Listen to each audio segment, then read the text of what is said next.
ഇനിയാണോ ചെയ്യാനുള്ളത്, whether it has relevance എന്ന് മനസ്സിലാക്കാൻ ഈസ് എന്ന് എഴുതണം.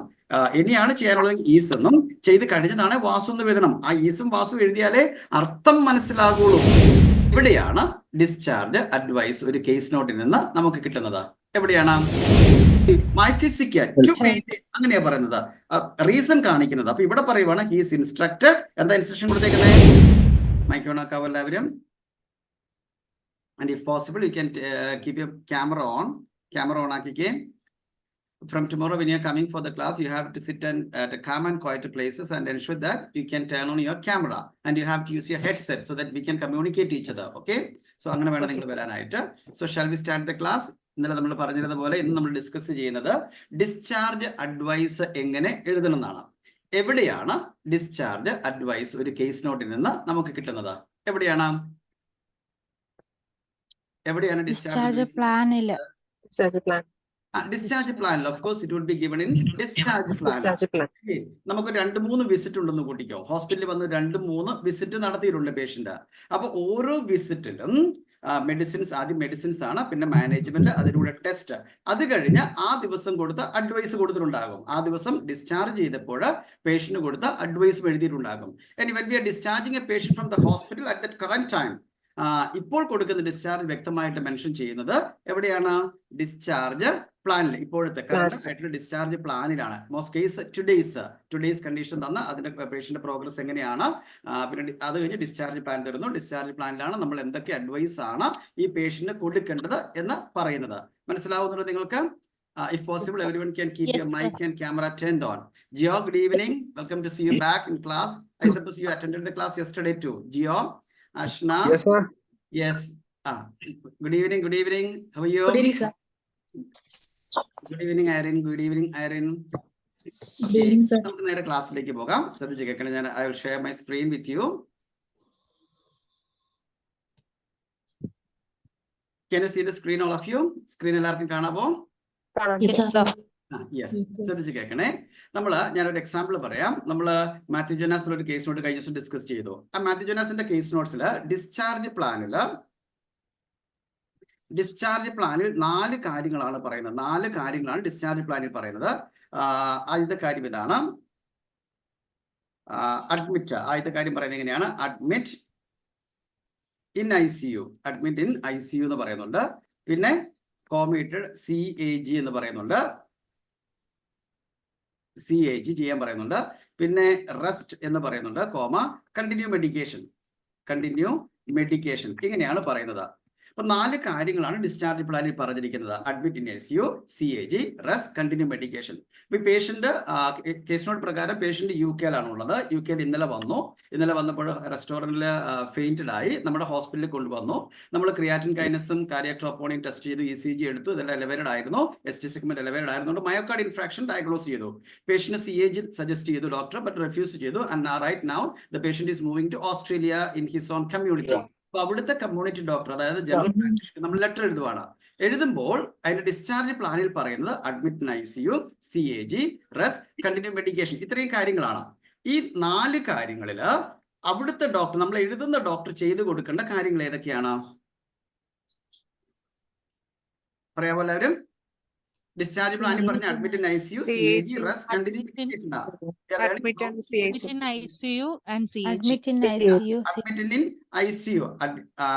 ICUയിൽ അഡ്മിറ്റ് ചെയ്യണം. പിന്നെന്താ ഡോക്ടർ ചെയ്യേണ്ടത്? ചെയ്യണം. Rest and continue medication. നമ്മുടെ ഡിസ്ചാർജ് പ്ലാനിൽ ഡിസ്ചാർജ് ചെയ്യുന്ന സമയത്ത് ഡോക്ടർ എഴുതിയേക്കുവാണ് റെസ്റ്റ് ആൻഡ് കണ്ടിന്യൂ മെഡിക്കേഷൻ. അത് ആര് കൊടുക്കേണ്ടതാ? ഡിസ്ചാർജ് സമയത്ത് ഹോസ്പിറ്റലിൽ നിന്ന് നമ്മൾ കൊടുത്തു വിടുന്ന അഡ്വൈസ് ആണോ, അല്ലെങ്കിൽ നമ്മൾ ഈ എഴുതുന്ന ഡോക്ടറാണോ കൊടുക്കേണ്ടത്? How do you understand?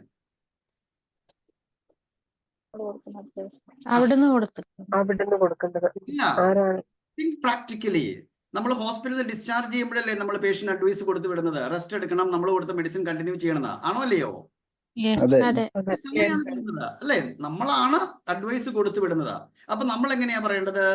ഡോക്ടറോട് പറയണം, ഈ പേഷ്യന്റിനോട് റെസ്റ്റ് എടുക്കാൻ പറഞ്ഞിട്ടുണ്ട്, അങ്ങനെയല്ലേ പറയേണ്ടത് മലയാളത്തില്? മെഡിക്കേഷൻ കണ്ടിന്യൂ ചെയ്യാനും പറഞ്ഞിട്ടുണ്ട്. നമ്മൾ ഉപയോഗിക്കേണ്ട ലാംഗ്വേജ് റെസ്റ്റ് എടുക്കാനും മെഡിക്കേഷൻ കണ്ടിന്യൂ ചെയ്യാനും പറഞ്ഞിട്ടുണ്ട്. ഡിസ്ചാർജ് സമയത്ത് പറഞ്ഞിട്ടേ ഉള്ളൂ റെസ്റ്റ് എടുത്തോ, ഇന്നിപ്പോ ഡിസ്ചാർജ് ചെയ്യാൻ പോവാ, പേഷ്യന്റ് റെസ്റ്റ് എടുത്തോ, ഇല്ല, മെഡിക്കേഷൻ കണ്ടിന്യൂ ചെയ്യാൻ തുടങ്ങിയോ? എടുക്കാൻ പോകും. ഇല്ല. അപ്പൊ അതിന്റെ റെലവൻസ് എനിയാണുള്ളത് അല്ലെ? അപ്പൊ നമ്മളത് എങ്ങനെ എഴുതണം? എങ്ങനെയാണ് എഴുതേണ്ടത്? അത് എഴുതുന്നത് പാസീവ് വോയിസിലാണ് കേട്ടോ. അഡ്വൈസ് എപ്പോഴും നമ്മൾ എഴുതുന്നത്, നമ്മൾ നോക്കേണ്ടത് അഡ്വൈസ് കൊടുത്തു. ഒരു മിനിറ്റ്, കേൾക്കാവോ? നിങ്ങൾക്ക് കാണാവോ? നിങ്ങൾ എന്താണ് സ്ക്രീനെ കാണുന്നത്, ഷെയർ ചെയ്യുന്നത്? ഒരു മിനിറ്റ്, സ്ക്രീൻ മാറി. ഒരു സെക്കൻഡ്.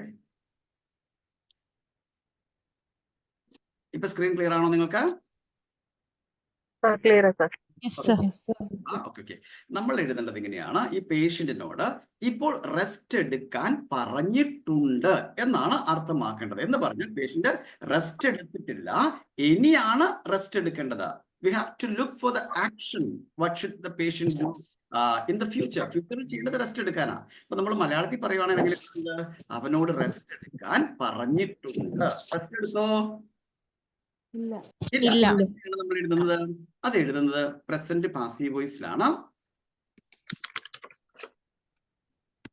പ്രസന്റ് പാസീവ് വോയിസിൽ നമ്മൾ എഴുതുന്നത് എങ്ങനെയാണ്? സെന്റൻസ് എഴുതുമ്പോൾ പേഷ്യന്റ് ഹി ആയിരിക്കാം അല്ലെങ്കിൽ ഷീ ആയിരിക്കാം. നമ്മുടെ കേസ്, നമ്മുടെ സബ്ജക്ട് എന്ന് പറയുന്നത് എപ്പോഴും ഒന്നെങ്കിൽ ഹി അല്ലെങ്കിൽ ഷീ ആയിരിക്കും. ഒരു പേഷ്യന്റ് ഒന്നെങ്കിൽ ഹി അല്ലെങ്കിൽ ഷീ അല്ലെങ്കിൽ അവരുടെ പേരായിരിക്കും അല്ലെ? അപ്പൊ let me use the word he or she. ആരുമാകാം. ഇനി അവനോട് റെസ്റ്റ് എടുക്കാൻ പറഞ്ഞിട്ടുണ്ടെങ്കിൽ എങ്ങനെയാ പറയേണ്ടത്? He is advised. സ്പെല്ലിംഗ് ശ്രദ്ധിക്കണം, ADVISCD ആണ്. He is advised to take rest. അതിന് 3 വേർഡ് ഉണ്ട്. എന്താണ്? റെസ്റ്റ് എടുക്കണം. ടു ടേക്ക് റെസ്റ്റ് എന്നാ പറയുന്നത് അല്ലെ? ടു ടേക്ക് റെസ്റ്റ്, അതിലൂടെ ഒരു കാര്യം കൂടി നമുക്ക് എഴുതാം, 2 കാര്യങ്ങൾ. കണ്ടിന്യൂ മെഡിക്കേഷൻ എന്ന് പറയുന്നുണ്ട്. അപ്പൊ നമ്മൾ കണക്ട് ചെയ്ത് നമ്മൾ ആൻഡ് ഉപയോഗിക്കുന്നു, കോർഡിനേറ്റിംഗ് കൺജക്ഷൻ ആൻഡ് ഉപയോഗിക്കുന്നു. There is no comma. And to continue എന്നാ പറയുന്നത്. And to continue medication. മനസ്സിലാവുന്നുണ്ടോ? ക്ലിയർ ആയോ? എങ്ങനെയാണ്? He is advise to take rest and to continue medication. മനസ്സിലായോ? ഇതിൽ അഡ്വൈസ്ഡ് എന്ന വാക്ക് പാസ്റ്റ് ടെൻസോ സിമ്പിൾ പാസ്റ്റ് ടെൻസോ അല്ല, it is past participle form of the verb. ഇതിൽ നിന്ന് റീഡർക്ക്, ലെറ്റർ വായിക്കുന്നയാൾക്ക് റെസ്റ്റ് എടുത്ത് കഴിഞ്ഞതാണോ അല്ലെങ്കിൽ ഇനിയാണോ റെസ്റ്റ് എടുക്കേണ്ടത് എന്ന് ഏത് വാക്കിൽ നിന്നാണ് മനസ്സിലാകുന്നത്? ഈ പ്രസന്റ് ഫോമിൽ നിന്ന്, ഈസ് എന്ന ഹെൽപ്പിംഗ് വെർബിൽ നിന്നാണ്. ഈസ് എന്ന് പറഞ്ഞാൽ അതിന് ഇനിയും റെലവൻസ് ഉണ്ട്. പേഷ്യന്റ് റെസ്റ്റ് എടുത്തിട്ടില്ല, ഇനിയാണ് റെസ്റ്റ് എടുക്കാനുള്ളത് എന്നാണ് അർത്ഥം. ക്ലിയർ ആവുന്നുണ്ടോ നിങ്ങൾക്ക്? Okay, just keep in your mind the same thing happen 2 weeks before. 2 ആഴ്ച മുമ്പ് നമ്മൾ പേഷ്യന്റ് ഡിസ്ചാർജ് ചെയ്തു. ഡിസ്ചാർജ് ചെയ്യുന്ന സമയത്ത് നമ്മൾ പേഷ്യന്റിനോട് പറഞ്ഞു റെസ്റ്റ് എടുക്കണം, മെഡിക്കേഷൻ കണ്ടിന്യൂ ചെയ്യണം. Patient has come to hospital today for a follow up and we asked you did you take rest? Yes. Medication clear ആയിട്ട് എടുത്തു. അപ്പൊ നമ്മൾ ഡോക്ടർ റിപ്പോർട്ട് ചെയ്യുവാണ്, അവരോട് 2 ആഴ്ച മുമ്പ് റെസ്റ്റ് എടുക്കാൻ പറഞ്ഞിട്ടുണ്ടായിരുന്നു, മെഡിക്കേഷൻ കണ്ടിന്യൂ ചെയ്യാനും റെസ്റ്റ് എടുക്കാനും പറഞ്ഞിട്ടുണ്ടായിരുന്നു. അതെങ്ങനെയാ പറയുന്നത്? Yes, of course. There we have to use he was advised to take rest and to continue medication. മനസ്സിലാവുന്നുണ്ടോ? ക്ലിയർ ആവുന്നുണ്ടോ? OET നമുക്ക് ഡിസ്ചാർജ് അഡ്വൈസ് 2 രീതിയിൽ എഴുതാൻ പറ്റുള്ളൂ. ഒന്നെങ്കിൽ നമ്മൾ പറഞ്ഞ അഡ്വൈസ് ഇനി ചെയ്യണം, ആ കാര്യം ഇനി ചെയ്യണം, അല്ലെങ്കിൽ അത് മുമ്പ് ചെയ്തു കഴിഞ്ഞു. ഈ 2 രീതിയിൽ മാത്രമേ നമുക്ക് കമ്മ്യൂണിക്കേഷൻ നടത്താൻ പറ്റുള്ളൂ. അപ്പോൾ ഇനിയാണ് ചെയ്യാനുള്ളതെന്ന് പറയാൻ പ്രസന്റ് പാസീവ് വോയിസ് ആണ്. കോമൺ ആയിട്ട് സംബഡി അങ്ങനെ പറഞ്ഞു വരുന്നൊരു മിസ്റ്റേക്ക് ഇതാണ്. അഡ്വൈസ് എന്നുള്ളത് അഡ്വൈസ് കൊടുത്തല്ലോ, അഡ്വൈസ് നമ്മൾ കൊടുത്തത് കൊണ്ട് വാസ് ഉപയോഗിക്കണം എന്നാണ്. അങ്ങനെയല്ല ചിന്തിക്കേണ്ടത്. അഡ്വൈസ് കൊടുത്തോ ഇല്ലയോ എന്നുള്ളതല്ല നമ്മൾ ചിന്തിക്കേണ്ടത്. ഇവിടെ എന്താണ് എടുക്കാൻ പറഞ്ഞിരിക്കുന്നത്? റെസ്റ്റ് എടുക്കാനാണ്. റെസ്റ്റ് എടുത്തോ ഇല്ലയോ എന്നാണ് നമ്മൾ ചിന്തിക്കേണ്ടത്. അതിന് റെലവൻസ് ഉണ്ടോ? റെസ്റ്റ് എടുത്തോ? ഇല്ല, ഇനിയാണ് ചെയ്യേണ്ടത്. നമുക്ക് കേസ് നോട്ട്സിൽ ഡേറ്റ് തന്നിട്ടുണ്ട്. ആ ഡേറ്റ് നമുക്ക് മനസ്സിലാവും റെസ്റ്റ് എടുത്താണോ അല്ലയോ എന്ന്. ഇത് ഇന്നത്തെ ഡേറ്റിൽ ഇന്ന് ഡിസ്ചാർജ് ചെയ്യുമ്പോൾ കൊടുത്തിരിക്കുന്നതാണ്. റെസ്റ്റ് എടുത്തില്ല, ഇനിയാണ്. അപ്പൊ നമ്മളതിനെ പ്രസന്റ് പാസീവ് വോയിസിലാണ് എഴുതേണ്ടത്. ക്ലിയർ ആകുന്നുണ്ടോ? Jio, is it clear? Yeah, very happy to see you back in class. Okay, so നമ്മൾ എഴുതേണ്ടത് ഇങ്ങനെയാണ്. He is advised to take rest and to continue medication. നമുക്ക് കുറച്ച് എഴുതിയാലോ? സെന്റൻസ് എഴുതിയാലോ? Are you ready? സെന്റൻസ് എഴുതിയാലോ? അടുത്ത നമ്മൾ personal hygiene, avoid citrus fruits എന്നാണ്. അപ്പൊ നിങ്ങളുടെ മനസ്സിൽ വെക്കണം, നമുക്ക് ഈ അഡ്വൈസ്ഡ് എന്ന വാക്കിന് പകരം ഏതൊക്കെ വാക്കുകൾ ഉപയോഗിക്കാം? അഡ്വൈസ് ഇറ്റ്സ് എ മൂഡ്, അതിനൊരു മൂഡ് ഉണ്ട്. അഡ്വൈസ് എന്ന് പറയുമ്പോൾ നിങ്ങൾക്ക് അറിയാം എന്താണ് അഡ്വൈസ്? നമ്മൾ നേഴ്സുമാർക്ക് ഡോക്ടർമാർക്ക് ഉള്ളത് ഉപദേശം. ഇതാണ് നമ്മൾ കൊടുത്ത അഡ്വൈസ് എന്നുള്ളത്. അതിന് ഒരു സജഷൻ ആണ് അല്ലെ. അപ്പൊ അഡ്വൈസ്ഡ് എന്ന വാക്കിന് പകരം നമുക്ക് സജസ്റ്റഡ് എന്ന വാക്കും ഉപയോഗിക്കാം. That is according to the mood. Okay, suggested എന്ന വാക്ക് ഉപയോഗിക്കാം. അതുപോലെ നമുക്ക് ഇതിന് റെക്കമെൻഡഡ് എന്ന വാക്ക് ഉപയോഗിക്കാം. RECOMMENDED റെക്കമെൻഡഡ് എന്ന വാക്ക് ഉപയോഗിക്കാം. Sounds like an instruction. if it sounds like an instruction, you can use the word instructed. ഈ വാക്കുകളൊക്കെ നമുക്ക് ഉപയോഗിക്കാം. ഇതേ ഉപയോഗിക്കാൻ പറ്റുള്ളൂ താനും. അഡ്വൈസ് കൊടുത്തതിന് എഡ്യൂക്കേറ്റഡ് എന്നോ, അഡ്വൈസ് കൊടുത്തതിന് എക്സ്പ്ലെയിൻഡ് എന്നോ, അഡ്വൈസ് കൊടുത്തതിന് ഡിസ്കസ്ഡ് എന്നോ അല്ലെ മെയ്ഡ് അവെയർ ഓഫ് എന്നൊന്നും നമുക്ക് പറയാൻ പറ്റില്ല. Advise is an advise. അത് ആ മൂഡ് വേർഡിൽ തന്നെ അഡ്വൈസ് ആണെന്ന് മനസ്സിലാവുന്ന രീതിയിൽ എഴുതണം. And in other cases, if it sounds like a suggestion, you can use the word suggested. Or if it is a recommendation, നമുക്ക് അറിയാം, we can sense whether it is a recommendation or not. If it sounds like a recommendation, you can use the word recommended. Or if it is instruction, you can use the word instructed. ഈ 4 വാക്കുകളാണ് നമുക്ക് ഉപയോഗിക്കാൻ പറ്റുന്ന mood വാക്കുകൾ അഡ്വൈസിന്. Clear ആവുന്നുണ്ടോ നിങ്ങൾക്ക്? Yes. അപ്പൊ നമുക്ക് അടുത്തത് പേഷ്യനോട് പറഞ്ഞേക്കുവാണ് പേഴ്സണൽ ഹൈജീൻ മെയിൻറ്റെയിൻ ചെയ്യാനും സിട്രസ് ഫ്രൂട്ട് അവോയ്ഡ് ചെയ്യാനും. പറയാവോ? സെന്റൻസ് പറയാവോ? അതൊരു ഇൻസ്ട്രക്ഷൻ ആയിട്ട് കൊടുക്കും. അപ്പൊ നമ്മൾ എങ്ങനെ എഴുതേണ്ടത്?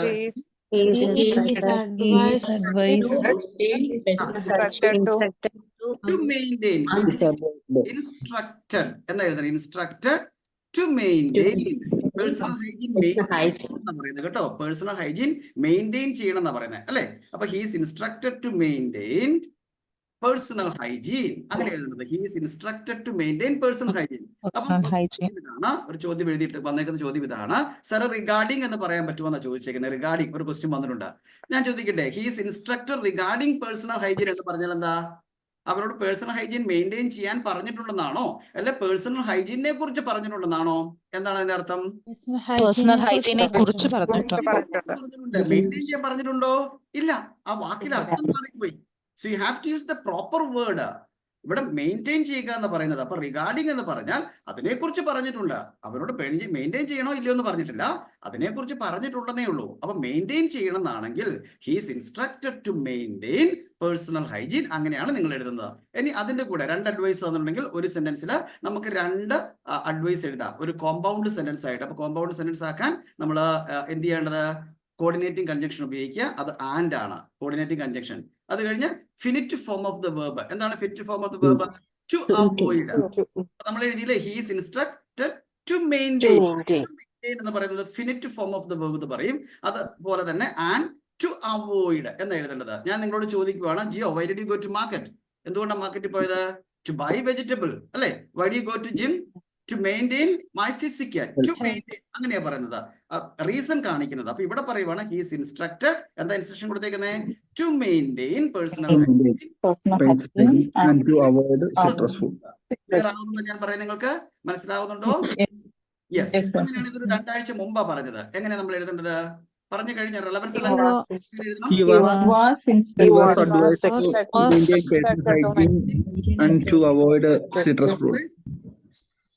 Citrus fruits. ക്ലിയർ ആകുന്നുണ്ടോ? മനസ്സിലാവുന്നുണ്ടോ എല്ലാവർക്കും? നമുക്ക് റെക്കമെൻഡഡ് എന്ന വാക്ക് ഉപയോഗിക്കുക. പറയാമോ നിങ്ങള്? He is recommended to maintain and to avoid to wear എന്നാണ് കേട്ടോ. Finite form recommended to wear roomy and well cushioned footwear. അടുത്തും കൂടി കണക്ട് ചെയ്ത് നിങ്ങൾ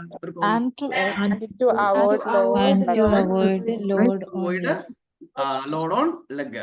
മനസ്സിലാവുന്നു? ഇതെല്ലാം ഈ 2023 24 കേസ് നോട്ട്സുകൾ കൊടുത്തിരുന്ന അഡ്വൈസ് മാത്രമാണ്, വേറെ ഒന്നും നമ്മൾ എടുത്തിട്ടില്ല. Okay.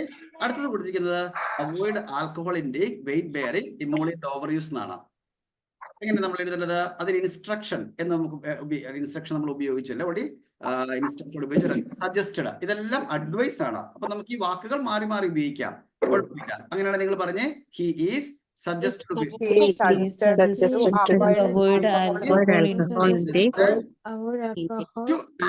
avoid alcohol intake, comma, weight bearing and emollient use. ഇത് അവോയ്ഡ് ചെയ്യേണ്ട കാര്യമാണ്. അപ്പൊ നമുക്ക് ഒറ്റ സെന്റൻസിൽ പറഞ്ഞാൽ മതി. മനസ്സിലാവുന്നുണ്ടോ? Criteria 3 conciseness and clarity. നമ്മൾ കുറെ സിമ്പിൾ അൺകണക്റ്റഡ് സെന്റൻസസ് എഴുതുന്നതിന് പകരം നമ്മൾക്ക് കണക്ട് ചെയ്ത് എഴുതാം. നമ്മളൊരു കോമ്പൗണ്ട് സെന്റൻസ് ഉപയോഗിക്കുന്നു. He suggested to avoid alcohol intake, weight bearing and emollient over use. അങ്ങനെയാണ് നമ്മൾ യൂസ് ചെയ്യുന്നത്. മൂന്നും അവോയ്ഡ് ചെയ്യാനുള്ളത്. അപ്പൊ ഒരുമിച്ചൊറ്റ സെന്റൻസ് ഉപയോഗിച്ചാൽ മതി, എ കോമ്പൗണ്ട് സെന്റൻസ്. മനസ്സിലാവുന്നുണ്ടോ? യെസ്. എന്നാ പിന്നെ അടുത്ത് നിങ്ങളൊന്ന് എഴുതിയിട്ടൊന്ന് പെട്ടെന്ന് പറഞ്ഞേ. എഴുതിക്കേ. സബ്ജക്ട് ഹി ഓർ ഷീ എഴുതുക. ഷീ എപ്പോഴും നിങ്ങൾ വരുത്തൊരു മിസ്റ്റേക്ക് ഇതാണ്. മിക്കപ്പോഴും സെന്റൻസ് ചില പിള്ളേർ എഴുതുന്നതാണ് അഡ്വൈസ്ഡ് ഇൻഫെക്ഷൻ മോണിറ്ററിങ്. അങ്ങനെ എഴുതാൻ പറ്റില്ല. It's not a sentence. അതൊരു സെന്റൻസ് അല്ല. അവിടെ സബ്ജക്ട് ഉണ്ടാകണം. അവരോടാണോ അവളോടാണോ. അപ്പൊ സബ്ജക്ട് ഷീ എന്ന് എഴുതണം. ഇനിയാണോ ചെയ്യാനുള്ളത്, വെദർ ഇറ്റ് ഹാസ് റെലവൻസ് എന്ന് മനസ്സിലാക്കാൻ ഈസ് എന്ന് എഴുതണം. ഇനിയാണ് ചെയ്യാനുള്ളത് ഈസ് എന്നും, ചെയ്ത് കഴിഞ്ഞതാണ് വാസു എന്ന് എഴുതണം. ആ ഈസും വാസു എഴുതിയാലേ അർത്ഥം മനസ്സിലാകുള്ളൂ. അപ്പൊ നമ്മൾ ഇവിടെ എങ്ങനെ എഴുതണം പറയാവോ? നിങ്ങൾ എഴുതിയോ? She is advised to monitor infection and to check for worsening of symptoms. Clear ആണോ ഇത്? നിങ്ങൾക്ക് ക്ലിയർ ആണോ? യെസ്. അപ്പൊ അഡ്വൈസ് ശ്രദ്ധിച്ച് കേൾക്കണേ. ഡിസ്ചാർജ് അഡ്വൈസ് എന്ന് പറഞ്ഞിട്ട് മിക്കപ്പോഴും അഡ്വൈസ് എന്ന് പറഞ്ഞ് കൊടുത്തിട്ടുണ്ടാകും. അത് ഡേറ്റ് നോക്കിയിട്ടാണ് കൊടുത്തു കഴിഞ്ഞതാണോ അല്ലെങ്കിൽ ഇപ്പോൾ ഇനി എടുക്കേണ്ടതാണോ തീരുമാനിക്കേണ്ടത്. ഡേറ്റ് നോക്കുക. അതിൽ നിന്നാണ് നിങ്ങൾ ഡിസൈഡ് ചെയ്യേണ്ടത് ഇനി ചെയ്യാനുള്ളതാണോ ചെയ്ത് കഴിഞ്ഞതാണോ. ചെയ്ത് കഴിഞ്ഞതാണെങ്കിൽ past passive voice she was advised അല്ലെ ഹി വാസ് അഡ്വൈസ്ഡ് അങ്ങനെ എഴുതുക. ഇനിയാണ് ചെയ്യാനുള്ളത് മനസ്സിലാകുന്നുണ്ടെങ്കിൽ he is suggested, she is suggested. അങ്ങനെയാണ് നമ്മൾ ഡിസ്ചാർജ് അഡ്വൈസ് എഴുതേണ്ടത്. മനസ്സിലായോ? യെസ്. ഇനി നമുക്ക് 2023 വന്നൊരു case Alice Goodson. Alice Goodson നമ്മൾ ഒരു സർജിക്കൽ മാനേജ്മെന്റിനെ കുറിച്ച് ഡിസ്കസ് ചെയ്തു എന്ന് കേസ് കൊടുക്കുന്നത്. അതൊരു ഡിസ്കഷനാണ്. കുഞ്ഞാവ സംസാരിക്കുന്നുണ്ടോ? കുഞ്ഞാവെ പഠിച്ചോ കേട്ടോ, മിടുക്കിയായിട്ട് പഠിച്ചോട്ടോ. ഓക്കെ. ഡിസ്കഷൻ നടത്തിയതിന് നമുക്ക് അഡ്വൈസ്ഡ് എന്ന് പറയാൻ പറ്റുമോ? ഇല്ല. ഡിസ്കഷൻ നടത്തിയതിനെ കുറിച്ച് അഡ്വൈസ് എന്ന് പറയാൻ പറ്റുമോ? ഇല്ല. അതൊരു ഡിസ്കഷൻ ആണ്. അപ്പൊ അവിടെ ഡിസ്കസ് ചെയ്തു എന്നാ പറയേണ്ടത്. അപ്പൊ ഡിസ്കസ് ചെയ്തു കഴിഞ്ഞോ എന്നല്ല നിങ്ങൾ നോക്കേണ്ടത്. എന്തിനെ കുറിച്ചാണ് ഡിസ്കസ് ചെയ്തേക്കുന്നത്? സർജിക്കൽ മാനേജ്മെന്റിനെ കുറിച്ചാണ്. സർജിക്കൽ മാനേജ്മെന്റ് കേസ് നോട്ട് പ്രകാരം ചെയ്തോ ഇല്ലയോ എന്നാണ് നിങ്ങൾ നോക്കേണ്ടത്. അപ്പൊ ആലീസ് ഗുഡ്സൺ 2023 വന്നൊരു കേസ് നോട്ട്സ് ആയിരുന്നു. It was very easy. വളരെ ഈസി ഒരു കേസ് നോട്ട് ആയിരുന്നു. അതിനകത്ത് സർജിക്കൽ മാനേജ്മെന്റ് ഡിസ്കസ് ചെയ്തു, പക്ഷെ പേഷ്യന്റ് ഡിക്ലൈൻ ചെയ്തു. എന്നിട്ട് കണ്ടീഷൻ വേഴ്സൺ ആകുവാണെങ്കിൽ കൺസിഡർ ചെയ്യാം എന്നാണ് കേസ് നോട്ടിൽ പറഞ്ഞിരിക്കുന്നത്. അപ്പൊ അത് ചെയ്തിട്ടില്ല എന്നാണ് കാണിക്കേണ്ടത്. അപ്പൊ നമ്മളത് എങ്ങനെ എഴുതേണ്ടത്? ഇത് ഡിസ്കഷൻ, കേസ് നോട്ടിൽ ഡിസ്കഷൻ എന്ന് പറഞ്ഞ് തന്നെയായിരുന്നു കൊടുത്തിരുന്നത്. അപ്പൊ നമ്മൾ എങ്ങനെ എഴുതണം? അഡ്വൈസ്ഡ് എന്ന് പറഞ്ഞ് എഴുതാൻ പറ്റുമോ? ഇല്ല. നമ്മൾ എങ്ങനെ എഴുതണം? ഡിസ്കഷൻ ചെയ്തതാണെങ്കിൽ ഇനിയാണ് ഈ കാര്യം ചെയ്തിട്ടില്ലെങ്കിൽ നമ്മൾ എഴുതണം ഹി ഈസ് ഡിസ്കസ്ഡ് എന്ന് എഴുതേണ്ടത്. മനസ്സിലാവുന്നുണ്ടോ? He is discussed. ഇവിടെ നമുക്ക് റിഗാർഡിംഗ് എഴുതാം. Regarding A surgical management. He is discussed regarding A surgical management but he rejected അല്ലെ he is unwilling. എന്താണോ കേസ് നോട്ടിൽ കൊടുത്തത് അങ്ങനെ തന്നെ എഴുതാം. ക്ലിയർ ആവുന്നുണ്ടോ? അപ്പൊ ഒരു ഡിസ്കഷൻ നടത്തിയതാണെങ്കിൽ നമുക്കതിന് അഡ്വൈസ്ഡ് എന്ന മൂഡ് വേർഡ് ഉപയോഗിക്കാൻ പാടില്ല. Because it's not an advise, it is a discussion. ഇനി നമ്മൾ തീരുമാനിക്കണം ഡിസ്കസ് ചെയ്ത് കഴിഞ്ഞോ ഇല്ലയോ എന്നുള്ളതല്ല. ഡിസ്കഷൻ നമ്മൾ നടത്തിയതിനെ കുറിച്ചാ, അതിന്റെ റെലവൻസ് കഴിഞ്ഞോ ഇല്ലയോ നോക്കുക. ഡിസ്കഷൻ നടത്തിയത് സർജിക്കൽ മാനേജ്മെന്റിനെ കുറിച്ചാ. It is not yet done, to be done. അപ്പൊ നമ്മൾ ഹി ഈസ് എന്നാണ് എഴുതേണ്ടത്. ഇനി ഇത് കഴിഞ്ഞു പോയി, ഡിസ്കസ് ചെയ്തു, ഇത് കഴിഞ്ഞു പോയി. അതാണ് അടുത്തത്. അത് സെയിം കേസിലോട്ടുള്ളതാണ്. നമ്മൾ പെസറിംഗ് ഇൻസേഷനെ കുറിച്ച് ഡിസ്കസ് ചെയ്തു. പേഷ്യന്റ് ഇമ്മീഡിയറ്റ് ആയിട്ട് ഇൻസേഷൻ കഴിഞ്ഞു, പെസറിംഗ് ഇൻസേഷൻ കഴിഞ്ഞു. അപ്പൊ അത് കഴിഞ്ഞു പോയി. അപ്പൊ നമ്മൾ അത് എങ്ങനെയാ പറയേണ്ടത്? പറയാമോ? He was discussed regarding. മനസ്സിലാവുന്നുണ്ടോ? He was discussed regarding. ക്ലിയർ ആവുന്നുണ്ടോ നിങ്ങൾക്ക്? Yes, sir. He was discussed regarding a surgical management എന്ന് discussed regarding pessary insertion എന്ന് പറഞ്ഞാൽ ഡിസ്കഷൻ നടന്നി, അതിന് റിലവൻസ് കഴിഞ്ഞു, അത് ഇൻസേർട്ട് ചെയ്തു എന്നാണ് അർത്ഥം. നിങ്ങൾക്ക് അതിന്റെ വ്യത്യാസം മനസ്സിലായോ? നിങ്ങൾക്ക് ഡിസ്കഷൻ എഴുതുമ്പോഴും ഡിസ്കസ് ചെയ്തോ ഇല്ലയോ എന്നല്ല നോക്കേണ്ടത്. എന്താണ് ഡിസ്കസ് ചെയ്തത്, അതിന് എനി റെലവൻസ് ഉണ്ടോ ഇല്ലയോ എന്നുള്ളതാണ് നമ്മൾ ഡിസ്കഷൻ എഴുതുമ്പോൾ ശ്രദ്ധിക്കേണ്ടത്. മനസ്സിലാവുന്നുണ്ടോ നിങ്ങൾക്ക്? ക്ലിയർ ആണോ? ഇനി നമ്മൾ പോകുന്ന എഡ്യൂക്കേഷൻ ആണ്. ഒത്തിരി കേസ് നോട്ട്സുകളിൽ എഡ്യൂക്കേഷൻ കൊടുത്തു എന്ന് പറഞ്ഞ് വരാറുണ്ട്. എഡ്യൂക്കേഷൻ കൊടുത്തതിനെ നമുക്ക് അഡ്വൈസ്ഡ് എന്ന് പറയാൻ പറ്റുമോ? അഡ്വൈസ് ആണോ education? Is it same? No, both are different, entirely different. അപ്പൊ എഡ്യൂക്കേഷൻ കൊടുത്തതിനെ എഡ്യൂക്കേഷൻ കൊടുത്തു എന്നാണ് നമ്മൾ എഴുതേണ്ടത്. അപ്പൊ എഴുതുമ്പോൾ ശ്രദ്ധിക്കേണ്ടതാണ്, നമ്മളിപ്പം എന്തിനെ കുറിച്ച് എഡ്യൂക്കേഷൻ കൊടുത്തത്? ലൈഫ് സ്റ്റൈൽ മോഡിഫിക്കേഷൻ എക്സസൈസിനെ കുറിച്ചുമാണ് ഇന്ന് എഡ്യൂക്കേഷൻ കൊടുത്തേക്കുന്നത്. ആ കാര്യങ്ങൾ നമ്മൾ കൊടുത്ത എഡ്യൂക്കേഷൻ ഇനിയായിരിക്കും വെയിറ്റ് ലൂസ് ചെയ്യാനായിരിക്കും പറയുന്നത്, ഡയറ്റ് പ്രോപ്പറായിട്ട് എടുക്കാനൊക്കെ ആയിരിക്കും എഡ്യൂക്കേഷൻ കൊടുത്തേക്കുന്ന കേസുകൾ അങ്ങനെ പറഞ്ഞിട്ടുണ്ടാകും. ആ കാര്യങ്ങൾ ഇനിയാണ് ചെയ്യാനുള്ളതെങ്കിൽ നമ്മളത് എങ്ങനെ എഴുതണം? ഡേറ്റ് നോക്കിയാൽ മനസ്സിലാകും. ഇന്ന് ഡിസ്ചാർജ് ചെയ്യുവാണ്, ഇന്ന് ഡിസ്ചാർജ് ചെയ്യുമ്പോൾ നമ്മൾ ലൈഫ് സ്റ്റൈൽ മോഡിഫിക്കേഷനും എക്സസൈസിനും എഡ്യൂക്കേഷൻ കൊടുത്ത എഡ്യൂക്കേഷൻ ആണ് വെയിറ്റ് ലൂസ് ചെയ്യണം, പിന്നെന്താണ് ഡയറ്റ് ഫോളോ ചെയ്യണം എന്നൊക്കെ പറഞ്ഞിട്ടുണ്ട്. അപ്പൊ ഇനിയാണ് അതിന് റെലവൻസ് ഉള്ളത്. അപ്പൊ നമ്മൾ എങ്ങനെ എഴുതണം പറയാവോ?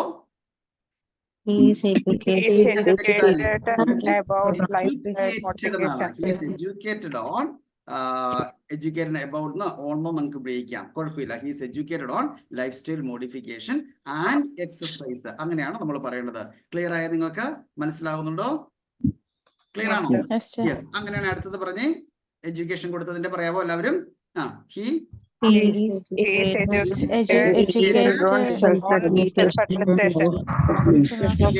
self-administration of insulin. Very good. He is educated on self-administration of insulin. കഴിഞ്ഞ വീക്കിലാണ് നമ്മൾ കൊടുത്തിരുന്നത് self administration of insulin education കൊടുത്തു.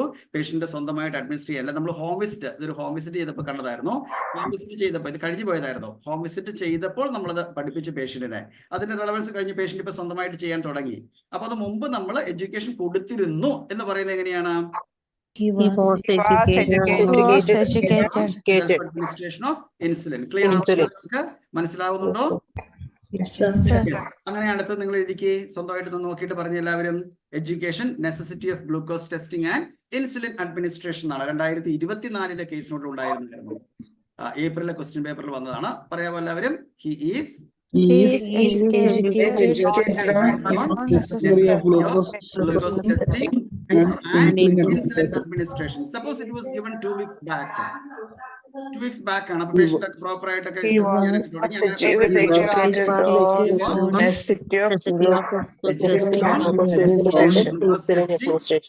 Insulin administration. എക്സാക്ട്ലി. നിങ്ങൾക്ക് മനസ്സിലാവുന്നുണ്ടോ? ക്ലിയർ ആവുന്നുണ്ടോ? Yes. There is a possibility to disconnect my nest, but it's raining heavily over here, so please bear with me if network goes wrong. All right, അത്രയും കാര്യങ്ങൾ നിങ്ങൾക്ക് മനസ്സിലായോ? So can we use any other synonym? Message വിട്ടിട്ടുണ്ട്. Can we use any other synonym for education? Education എന്തെങ്കിലും വേറെ synonym ഉപയോഗിക്കാൻ പറ്റുമോ? Explained എന്ന് ഉപയോഗിക്കാൻ പറ്റുമോ? Instructed, suggested ആണോ? But you use the word education. Even if you have to use 3 times in the same letter, I suggest you to use the same word 3 times. No problem, because നമ്മുടെ OET exam is not a language exam strictly. അങ്ങനെ പറയുന്നില്ല കേട്ടോ. So you can use, no problem. വേറെ synonyms ഒന്നും നിങ്ങൾ ഉപയോഗിക്കരുത്. Clear ആയോ? നിങ്ങൾക്ക് മനസ്സിലാവുന്നുണ്ടോ? ഇനി നമുക്ക് 2023 ജെന്നി ഡോസ് എന്ന് പറഞ്ഞൊരു കേസ് നോട്ട്സ് ഉണ്ടായിരുന്നു. ആ കേസ് നോട്ട്സ് മൊത്തം അഡ്വൈസ് കൊടുത്തത് hospital four preparatory chemotherapy preparatory session. അതിനുവേണ്ടി വന്നതാണ്. കീമോതെറാപ്പി പ്രിപ്പറേറ്ററി സെഷൻ വന്നു. പ്രിപ്പറേറ്ററി സെഷനിൽ നമ്മൾ എന്താ കൊടുക്കുന്നത്? അഡ്വൈസ്, എക്സ്പ്ലനേഷൻ, ഡിസ്കഷൻ, അല്ലെ? അതല്ലേ ചെയ്യുന്നത്? ആ case note throughout the case notes അത് മാത്രമായിരുന്നു. ഈ അഡ്വൈസ് കൊടുത്തത് ഒക്കെ ആയിരുന്നു. അത്രയും ഉണ്ടായിരുന്നുള്ളൂ, വേറെ ഒന്നും ഉണ്ടായിരുന്നില്ല. അപ്പൊ അതിനകത്ത് കൊടുത്തിരിക്കുന്ന കുറച്ച് കാര്യങ്ങളാണ്. Explained about after effects. ഇത് 2021 ഞാൻ ഈ മോളിൽ എഴുതിയ ഡിസ്ചാർജ് റീഡിംഗ് സർജിക്കൽ മാനേജ്മെന്റ് ആ കേസ് നോട്ടിൽ ഉണ്ടായിരുന്നായിരുന്നു. അതിന്റെ പേര് ആലിസ് ഗുഡ്സ് എന്നായിരുന്നു 2023. ഇവിടെ കൊടുത്ത് explained about after effects such as discharges, irritability, bleeding, infection and come out. പെസറിംഗ് ഇൻസുലേറ്റ് ചെയ്തിട്ട് അതിന്റെ സൈഡ് എഫക്ട്സിനെ കുറിച്ച് എക്സ്പ്ലെയിൻ ചെയ്തു. അത് ഇന്നാണ് കൊടുത്തത്.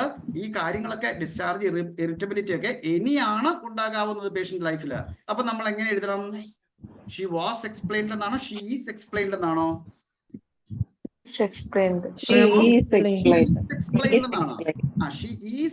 ഇതെന്നാണ് കൊടുത്തത്. മനസ്സിലായോ?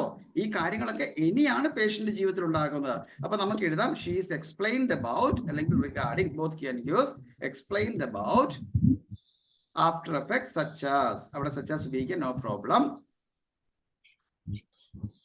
such as discharges, irritability, bleeding, infection and come out. ഇങ്ങനെയാണ് എഴുതേണ്ടത്. മനസ്സിലാവുന്നുണ്ടോ? ഇനി ഇത് കഴിഞ്ഞ ആഴ്ചയായിരുന്നു സംഭവിച്ചത്. കഴിഞ്ഞ ആഴ്ചയായിരുന്നു പറഞ്ഞത്. പേഷ്യന്റ് സൈഡ് എഫക്ട്സിനെ കുറിച്ചൊക്കെ എക്സ്പ്ലെയിൻ ചെയ്തു. ഇപ്പൊ കീമോതെറാപ്പി നമ്മൾ കണ്ടിന്യൂ ചെയ്തുകൊണ്ടിരിക്കുക. അപ്പൊ എങ്ങനെയാ പറയേണ്ടത്? She was. മനസ്സിലാവുന്നുണ്ടോ? യെസ്. explained. അങ്ങനെയാണ് നിങ്ങൾ ഈ എക്സ്പ്ലനേഷൻ കൊടുത്തത് എക്സ്പ്ലെയിൻഡ് എന്ന വാക്ക് തന്നെ ഉപയോഗിക്കുക. Because it doesn't sound with like education or discussion. അപ്പൊ എക്സ്പ്ലനേഷൻ ആണെങ്കിൽ കേസ് നോട്ടിൽ എക്സ്പ്ലെയിൻഡ് എന്ന് പറഞ്ഞായിരുന്നു കൊടുത്തിരുന്നത്. എക്സ്പ്ലെയിൻഡ്, ഡിസ്കസ്ഡ്, എഡ്യൂക്കേറ്റഡ് എന്നൊക്കെ പറഞ്ഞായിരുന്നു ആ കേസ് നോട്ടിൽ കൊടുത്തിരുന്നത്. അപ്പൊ അത് എക്സ്പ്ലനേഷൻ ആണെങ്കിൽ അങ്ങനെയാണ് കൊടുത്തിരിക്കുന്നെങ്കിൽ better to use the word explained, no problem. That is the right word to use so the reader can understand patient is explained regarding something. അപ്പൊ അടുത്തത് പറഞ്ഞു തന്നാൽ എല്ലാവരും പെട്ടെന്ന് പറഞ്ഞേ. She is Explained about treatment and purpose and IV access. Very good, very good. അടുത്തത് കൊടുത്തേക്കുന്നത് explain side effects of chemo like nausea, vomiting, hair loss, constipation കുറെ ഉണ്ട്. എല്ലാം ടൈപ്പ് ചെയ്തിട്ടില്ല. നിങ്ങൾ പറയാവോ ഇനിയാണ് ഈ സൈഡ് എഫക്ട്സ് ഒക്കെ ഉണ്ടാകാവുന്നത്? അതിന്റെ റെലവൻസ് ഇനിയാണ് ഉള്ളത്. അപ്പൊ നമ്മൾ പ്രസന്റ് പറയാ. എങ്ങനെയാ പറയേണ്ടത്? പറയാവോ? she explained about the side effects of nausea and hair loss. like nausea and vomiting. ഇതേ കേസ് നോട്ട്സിൽ ജെന്നി ഡോസൺ എന്നുള്ള 2023 കേസ് നോട്ട് ഉണ്ടായതാണ്. Shown oncology treatment clinic and contact number is given. അങ്ങനെയൊക്കെ കൊടുത്തിട്ടുണ്ട്. അപ്പൊ നമ്മളൊരു ഒരു ഡിപ്പാർട്ട്മെന്റിലേക്ക് ഒരു പേഷ്യന്റിനെ ഇൻട്രൊഡ്യൂസ് ചെയ്തു, അല്ല ഡിപ്പാർട്ട്മെന്റ് കാണിച്ചു എന്നാണ് കൊടുത്തിരിക്കുന്നെങ്കിൽ നമുക്ക് ഉപയോഗിക്കാൻ പറ്റുന്ന വാക്ക്, നമ്മൾ അങ്ങനെ ഒരാളെ കാണിക്കുന്നതിന് നമ്മൾ ഉപയോഗിക്കുന്ന വാക്ക് ഇൻട്രൊഡ്യൂസ്ഡ് എന്നാണ്. That is a formal word. According to the marking criteria 4 we have to use formal words. അപ്പൊ നമുക്ക് ഉപയോഗിക്കാൻ പറ്റുന്ന വാക്ക്, ബെറ്റർ വേർഡ് എന്താണ്? ഇൻട്രൊഡ്യൂസ്ഡ്. അപ്പൊ അവളെ ഇൻട്രൊഡ്യൂസ് ചെയ്തു, ഇനിയാണ് അതിന്റെ എഫക്ട് ഉള്ളത്. അപ്പൊ ഷീ ഈസ് ഇൻട്രൊഡ്യൂസ്ഡ് ടു എന്നാണ് നമ്മൾ ഉപയോഗിക്കേണ്ടത്. She is INTRODUCED. She is introduced to oncology treatment clinic and contact number is given in case of emergency. അങ്ങനെയാണ് നമ്മൾ എഴുതേണ്ടത്. മനസ്സിലാവുന്നുണ്ടോ? മനസ്സിലാവുന്നുണ്ടോ? യെസ്. ഇനി some case, rare case, in 2023 ഒരു ക്വസ്റ്റ്യൻ പേപ്പർ ഉണ്ടായിരുന്നു, made aware of treatment outcome എന്നാണ്. Made aware of, അതെങ്ങനെ നമ്മൾ എഴുതുന്നത്? അവയർനെസ് കൊടുത്തു എന്നാ പറയുന്നത്. അവയർനെസ് കൊടുത്തു എന്ന് പറയുന്ന അഡ്വൈസ് ആണോ, എക്സ്പ്ലനേഷൻ ആണോ, എഡ്യൂക്കേഷൻ ആണോ, അല്ല ഡിസ്കസ് ചെയ്തതാണോ? Awareness is something different. So made aware ആക്കി എന്നാ പറയുന്നത്. എങ്ങനെ എഴുതുന്നത്? നമ്മൾ എങ്ങനെ എഴുതേണ്ടത്? അതെങ്ങനെ എഴുതുന്നത് പറയാമോ? അവയർനെസ് കൊടുത്ത കാര്യം ഇനിയാണ് നടത്താനുള്ളതെങ്കിൽ made aware of treatment outcome. മനസ്സിലായി നിങ്ങൾക്ക്? ക്ലിയർ ആവുന്നുണ്ടോ? ഔട്ട്കം അതൊക്കെ കഴിഞ്ഞു പോയി, കംപ്ലീറ്റഡ് ആണ്. 2 മാസം മുമ്പ് നമ്മൾ കൊടുത്തതെങ്കിൽ നമുക്ക് അതിനെ എങ്ങനെ പറയാം? Made aware of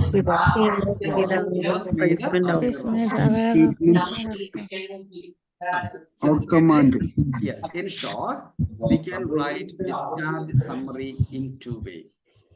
If this advice has relevance in the future time, and relevance in future time ilana ulladengil, we have to use present passive. Eniyana relevance ningal chindikka date nokkuka, chindikkuka ee advice koduttirikkunna karyam eniyana cheyanullathu. There you can use he is advised, he is suggested anganeyana eduthendathu. Veendum ningal ശ്രദ്ധിക്കുക, ഇത് മുമ്പ് കൊടുത്തതാണ്. Date നോക്കുക, case നോട്ട്സിൽ 2 ആഴ്ച മുമ്പ് കൊടുത്തു, അതിന്റെ relevance കഴിഞ്ഞു. ഇപ്പൊ വീണ്ടും ഫോളോ അപ്പ് വന്നിരിക്കുവാണ്, റെലവൻസ് കഴിഞ്ഞു എന്നാണ് പറയുന്നതെങ്കിൽ ഈ 2 രീതിയിൽ മാത്രമേ OET ലെറ്ററിൽ നമുക്ക് discharge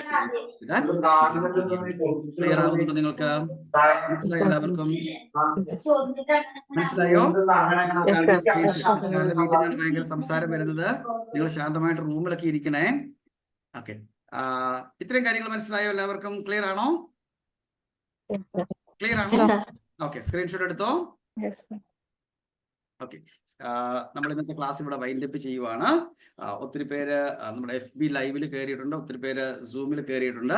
I suggest you to join in Zoom classes. Okay, ഇന്നത്തെ ക്ലാസ് എഫക്റ്റീവ് ആണെന്ന് വിചാരിക്കുന്നു. ഒത്തിരി പേര് ആൻസർ എഴുതി എനിക്ക് അയക്കുന്നുണ്ട്. അപ്പൊ നിങ്ങൾ അയക്കുന്നവർ പറ്റുമെങ്കിൽ എൻ്റെ മെയിലിലേക്ക് അയക്കണം. മെയിലിലേക്ക് അയച്ചിട്ടാണ് നിങ്ങൾ വിളിക്കേണ്ടത്. നമ്മുടെ റീഡിംഗ് ലിസണിംഗ് ക്ലാസ്സുകൾ തുടങ്ങാനുള്ള സമയമായി. സുപ്രീമാം വെയിറ്റ് ചെയ്യുന്നുണ്ട് ലിങ്കൊക്കെ ആയിട്ട്. അപ്പൊ മാക്സിമം നിങ്ങൾ റീഡിംഗ് ലിസണിംഗ് ക്ലാസ്സുകളിൽ അറ്റൻഡ് ചെയ്യണം. നമ്മുടെ 3 പാർട്ടും Aയും Bയും Cയും ഡീറ്റെയിൽഡ് ആയിട്ട് നിങ്ങൾക്ക് എക്സ്പ്ലെയിൻ ചെയ്ത് തരുന്നുണ്ട്. പകൽ 11:45, രാത്രി 8 മണിക്ക്. അതിന്റെ വീഡിയോസ് ഒക്കെ നമ്മുടെ യൂട്യൂബിൽ അവൈലബിൾ ആണ്. നിങ്ങൾ യൂട്യൂബ് ചാനലൊക്കെ ഒന്ന് സബ്സ്ക്രൈബ് ചെയ്യണം. അപ്പൊ നമുക്ക് നാളെ വീണ്ടും ഒരു പുതിയ ഗ്രാമറുമായിട്ട് വരാം. Until then, please take care all of you. നിങ്ങളുടെ സജഷൻസ് ഒക്കെ എഴുതി അയക്കുക കേട്ടോ. ഏത് ഗ്രാമറാണ് നിങ്ങൾക്ക് വേണ്ട സജസ്റ്റ് ചെയ്യാം. ഏത് ഗ്രാമറാണ് നാളെ എടുക്കേണ്ടത് എന്ന് സജസ്റ്റ് ചെയ്യാം. ജെയ്സൺസ് academy. Jason's Academy, joy for learning.